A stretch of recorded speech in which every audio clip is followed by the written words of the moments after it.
नीतीश ने मोदी का साथ छोड़ दिया, साथ छोड़ने का ऐलान कर दिया। 85 एमएलए और 12 सांसद किधर जाएंगे, किधर का रास्ता अपनाएंगे? मोदी के साथ या अलग से विपक्ष में बैठने का? लेकिन इस बात पर मुहर तब लगेगी जब नीतीश कुमार यह कहेंगे कि हम समर्थन वापस ले रहे हैं, तब। अभी तो नीतीश कुमार ने सिर्फ यही कहा है कि हम भारतीय जनता पार्टी के साथ मिलकर के चुनाव नहीं लड़ेंगे, कोई भी चुनाव। पंजाब के लिए 48 प्रत्याशी उतारने जा रहे हैं और उत्तर प्रदेश में भी अपने प्रत्याशी उतारेंगे अकेले के दम पर, भाजपा के साथ नहीं। बिहार को लेकर के नीतीश कुमार ने साफ कह दिया है कि हम चाहे ग्राम पंचायत का चुनाव हो, नगर निगम का चुनाव हो, एमएलसी का हो, विधायक का हो, चाहे वह लोकसभा का हो, हम अकेले चुनाव लड़ेंगे, भाजपा के साथ नहीं लड़ेंगे। और बिहार के 200 सीटों पर जेडीयू अभी से अपनी तैयारियां शुरू कर चुकी है और 6 महीने के अंदर 1 करोड़ अपने कार्यकर्ता बनाई है। इस बात की आधिकारिक घोषणा जेडीयू के कार्यकारी अध्यक्ष संजय झा ने की थी। तो जेडीयू अपने रास्ते निकल पड़ी है। लेकिन जो पोल ट्रेकर के सर्वे आए, अच्छा, इसके पहले जब नीतीश कुमार दिल्ली आते थे तब तो मोदी जी मिलते नहीं थे, कहते थे अभी समय नहीं है। एक सीएम पीएम से मिलने के लिए बगैर टाइम लिए तो नहीं आया होगा, तो टाइम देने के बाद भी आप नहीं मिले। अमित शाह नहीं मिलते थे, जेपी नड्डा ने तो अपने दरवाजे से घुमा दिया था नीतीश कुमार को। अब उसी नीतीश को बुला बुलाकर अकेले में बैठक 3 बार प्रधानमंत्री मोदी ने किया। नीतीश ने कहा सीएम की कुर्सी पहले वापस कीजिए, फिर बात करते हैं। और जब राज्यसभा के अंदर मल्लिकार्जुन खड़गे मोदी को और शाह को सुना रहे थे जेपी नड्डा के सामने, तब नीतीश कुमार मुस्कुरा रहे थे। वह तस्वीरें भी आप लोगों ने देखी होंगी। और जब पार्लियामेंट परिसर के अंदर 56 इंच का छोटा बंदर बाल नरेंद्र का नारा इंडिया गठबंधन के 200 प्लस सांसद लगा रहे थे, तभी भी नीतीश कुमार मुस्कुरा रहे थे। क्यों? क्योंकि नीतीश कुमार अब समझ गए हैं कि अब यह आए हैं लाइन में। तो नीतीश कुमार के साथ इन लोगों ने जो किया, सीएम की कुर्सी से जैसे धोखे से हटाया, सीएम की कुर्सी पर अपने लोगों को बैठा लिया, जेडीयू को दुर्जन जगह पर लाकर के खड़ा कर दिया। 25 से 30 फिर से नीतीश के नारे पर वोट मिला था, 10,000 दे करके भी मिला था, मैं यह नहीं कह सकता, कह रहा कि वैसे ही खाली नाम पे ही मिल गया था, 10,000 के नाम पर भी मिला। और चुनाव आयोग की चोरी भी उसमें रही। एडीआर के संस्थापक प्यारेलाल गर्ग कुछ अधिकारियों के साथ 27 पन्ने का रिपोर्ट किए थे। उसमें कहा गया था कि 102 सीटें तो महागठबंधन से एनडीए ने चुरा ली, यानी कि चुनाव आयोग की कलाकारी रही। तो निष्पक्ष तरीके से बिहार का चुनाव नहीं हुआ था, फ्री एंड फेयर इलेक्शन नहीं था। 65 लाख लोगों के नाम काट दिए गए थे, वोट डालने से वंचित कर दिया गया था। उसके बाद भी 10,000 देना पड़ा था। 1 करोड़ 22 लाख महिलाओं को 14,000 करोड़ का वर्ल्ड बैंक का कर्ज बांट दिया गया। वह कर्ज चुनाव लड़ने के लिए लिए थे क्या? भाजपा वाले भरेंगे क्या वह पैसे? लेकिन बांटा गया। तो अब ऐसे में नीतीश कुमार ने अभी तो फिलहाल सिर्फ चुनाव में जाने का, लेकिन आप दर्शक सोचिए, चुनाव लड़ने कोई जाएगा, आप सरकार को समर्थन नहीं दे रहे हो और उसी के खिलाफ आप चुनाव लड़ रहे हो अकेले जाके सामने, तो जनता इतनी अब बेवकूफ नहीं रह गई कि एक तरफ समर्थन दे रहे हो और दूसरी तरफ वोट मांग रहे हो तो आपको मिल जाएगा। तो फिर उसे अच्छा उसी को ना दे जिसको आप समर्थन दे रहे हो।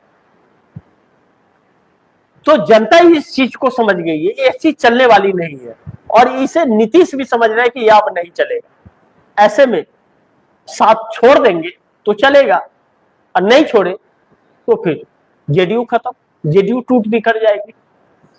अब ऐसे में 85 एमएलए और 12 सांसद किधर जाएंगे यह तो वक्त बताएगा, लेकिन भाजपा और एनडीए दोनों में मोदी शाह को लेकर के बगावत के सुर तो उठ ही रहे हैं, इस बात से इनकार नहीं कर सकते। क्योंकि जिस तरह से आरएसएस अब एक्टिव हो रहा है, जिस तरह से अचानक नागपुर के अंदर आरएसएस हेडक्वार्टर में हलचलें तेज हो गई हैं, जिस तरह से आज मोदी और शाह के चेहरे नजर आ रहे थे, कैसे एकदम जैसे कंधे झुके हुए, चेहरे झुके हुए, सब कुछ था और कुछ बोल नहीं पाए। अब सोचिए, स्पीकर आते हैं पार्लियामेंट के अंदर और तुरंत राष्ट्रगान शुरू हो जाता है, 3 मिनट का वंदे मातरम चलता है और उसके खत्म होते ही विपक्ष कुछ बोल न दे, तुरंत स्पीकर ओम बिरला बैठते हैं झटके में कुर्सी पर, झटके में बैठ करके कहते हैं कि अनिश्चित काल के लिए पार्लियामेंट को स्थगित किया जाता है। कमाल है, आज तो कुछ बोले भी नहीं, सीधा स्थगित पर आ गए, क्योंकि वह जानते थे कि वहां नारा लग रहा था मोदी शाह के खिलाफ, वहां उनसे सवाल हो रहा था कि जवाबदेही किसकी, चेहरा छिपा करके भाग निकले। तो कब तक भागते रहेंगे, अब देश दौड़ाने लगा है और अभिजीत दीपके ने फिर से जनजी आंदोलन 2 का ऐलान करके सड़कों पर आ गए लोग, और जंतर मंतर पर जो सुरक्षाएं बढ़ाई गई हैं, वह सुरक्षा इस सरकार के नाकामियों का एक पहचान है। अब ऐसे में भारतीय जनता पार्टी के अंदर इस बात को लेकर के चिंता लगातार फैल रहा है कि अगर यह चेहरा ही मुरझा गया है और इस चेहरे का पोल खुल गया है, तो फिर इस चेहरे के साथ हम चुनाव में कैसे जा सकते, तो फिर इस चेहरे को हटाने की बात चल रही है। और जब अमित शाह के चाणक्य नीति की ही खत्म हो गई है और ब्यूरोक्रेसी ही इनके साथ नहीं है, तो फिर इस चेहरे का क्या काम, तो फिर दोनों चेहरे बदल लो।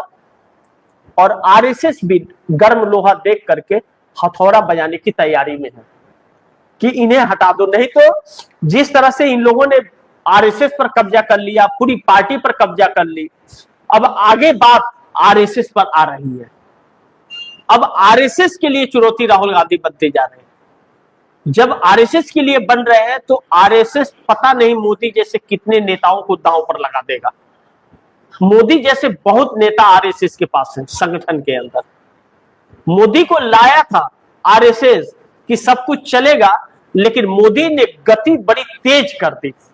और आप दर्शकों को बता लूं कि मोदी ने जो कर्ज लिए हैं 50 सालों के लिए, यानी कि कब तक वह कर्ज यह देश चुकाएगा, इस देश का जो पहला भविष्य जेनजी है, वह तो इनके कर्ज को ही चुकाते चुकाते उसकी जिंदगी खत्म हो जाएगी। आने वाली दूसरी पीढ़ी भी इनके कर्ज को ही चुकाने के लिए तैयारी उसे करनी पड़ेगी। लेकिन इतना 244 लाख करोड़ रुपया कर्ज ले करके भी, इस देश को कर्जदार बना करके भी इस देश को रोजगार नहीं दे पाए, यह इनकी पहचान बन गई। तो ऐसे में अब जनता इनके खिलाफ हो गई। 50,000 दे या 1 लाख दे, अब कोई इनके ऊपर भरोसा करेगा नहीं और पैसे लेकर कोई वोट देगा नहीं, क्योंकि इसी इन्हीं के पाखंड में आकर वोट देकर आज हालात यह हो गई कि हर माँ बाप अपने बच्चे को लेकर के चिंतित है। नीतीश और नायडू इस देश के गुनाहगार हैं, इस बात से इनकार नहीं किया जा सकता। अभी भी भगवान उन्हें सद्बुद्धि दे दे और साथ छोड़ दे तो शायद उनकी पार्टी का कुछ अस्तित्व बच जाए, उनके बेटे का राजनीति शायद कुछ संवर जाए, वरना इनका भी हिसाब इस देश की जनता ही करेगी। इस देश की जनता छोड़ देगी। अगर मोदी का साथ नहीं छोड़ा चंद्रबाबू नायडू ने या नीतीश ने, तो जनता इनका साथ छोड़ देगी, इस बात से इनकार नहीं कर सकते। तो अभी तो नीतीश ने ऐलान यह किया है कि हम चुनाव अकेले लड़ेंगे, भाजपा के साथ नहीं लड़ेंगे, मोदी के साथ चुनाव नहीं लड़ेंगे, अकेले लड़ेंगे।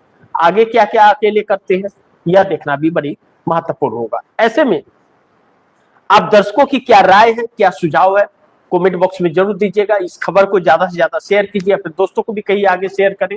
और आपने टीएफडी इंडिया न्यूज़ 24 को सब्सक्राइब नहीं किया सब्सक्राइब कर लीजिए, अपने दोस्तों को भी कहिएगा TFD इंडिया न्यूज़ 24 को सब्सक्राइब करें।